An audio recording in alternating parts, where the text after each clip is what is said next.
Hello friends, તો આજે ફરી એકવાર આપનું સ્વાગત છે અંજીસ મેજિક કિચનમાં. તમે ઘણી જગ્યાએ ડિમસમ કે ડમ્પલિંગ ખાધા હશે. આજે એ ટાઈપની જ કંઈક રેસીપી હું લઈને આવી છું, જેનું નામ છે ડમ્પલિંગ બાઉલ. તો ચાલો એની સામગ્રી આપણે જોઈ લઈએ. સૌપ્રથમ આપણને જોઈશે 1 બાઉલ જેટલું paneer, 1 yellow capsicum, 1 red capsicum, green capsicum, half ગાજર અને 1 બાઉલ જેટલું બ્રોકોલી. આ બધા શાકભાજીને આપણે ઝીણા સમારી લેવાના છે. ત્યાર પછી આપણને જોઈશે half tablespoon red chilli sauce, green chilli sauce અને soya sauce, half tablespoon જેટલો મરીનો પાવડર, 1 ટેબલ સ્પૂન જેટલો ઓરેગાનો, 1 ટેબલ સ્પૂન જેટલો ચીલી ફ્લેક્સ અને ઉપરથી આપણને ગાર્નિશિંગ માટે જોઈશે ચીલી ઓઇલ અને સાથે આપણને જોઈશે રાઈસ પેપર. તો ચાલો આજની રેસીપી આપણે શરૂ કરીએ. જે આપણે સામગ્રી લીધી હતી એને આપણે થોડા સેલો ફ્રાય કરવાના છે. તેને માટે મેં ગેસ પર એક ફ્રાય પેન મૂકી દીધી છે. એની અંદર આપણે ગાજર એડ કરીશું. થોડું ઓલિવ ઓઇલ સ્પ્રેડ કરીને એની અંદર આપણે બધા વેજીટેબલ એડ કરીશું.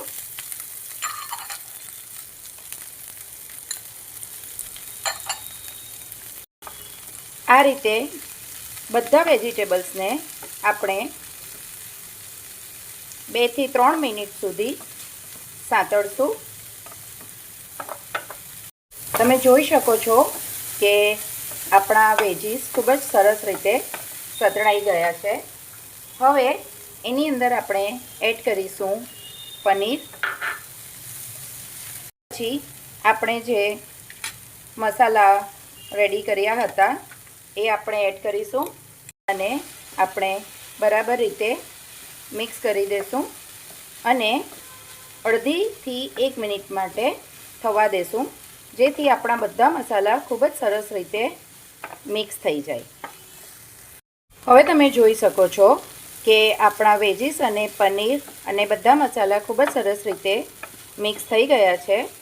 હવે આપણે એને એક બાઉલમાં કાઢી લઈશું.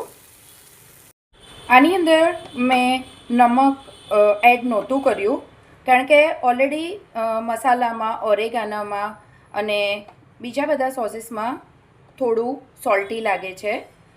પણ તમે ચાહો તો આની અંદર ટેસ્ટ પ્રમાણે થોડું મીઠું પણ એડ કરી શકો છો.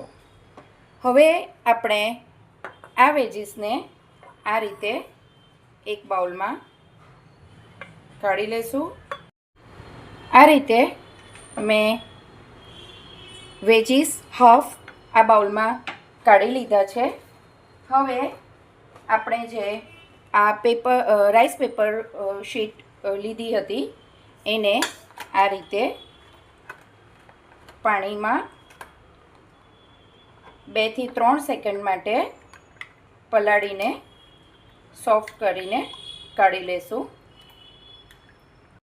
હવે આપણે જે આ રાઈસ પેપર શીટ થોડી ભીની કરીને આ રીતે આની ઉપર એડ કરી દઈશું. ત્યાર પછી આપણું જે આ બાકીનું ફિલર છે વેજીટેબલ્સનું, એને પણ આપણે એની ઉપર એડ કરી દઈશું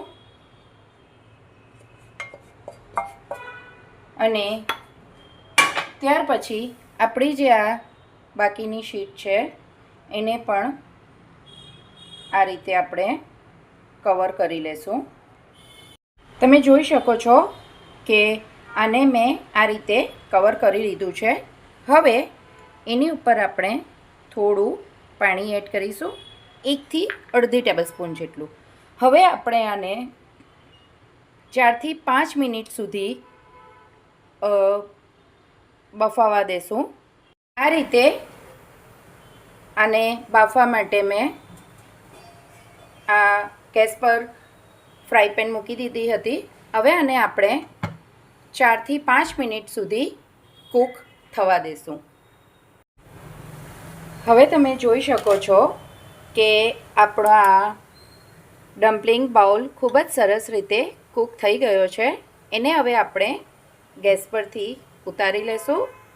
હવે તમે જોઈ શકો છો કે આપણું આ ડમ્પલિંગ ઓર ડીમસમ બાઉલ રેડી થઈ ગયો છે. એને હવે આપણે ચીલી ઓઇલથી ગાર્નિશ કરીશું, જેથી ટેસ્ટ ખૂબ જ સરસ લાગશે અને ખાવાની પણ તમને ખૂબ જ મજા આવશે. અને એની ઉપર આપણે થોડા લીલા ધાણા સ્પ્રિંકલ કરીશું. તો આજની આપણી આ રેસીપી રેડી થઈ ગઈ છે, ડીમસમ ઓર ડમ્પલિંગ બાઉલ. તો એન્જોય.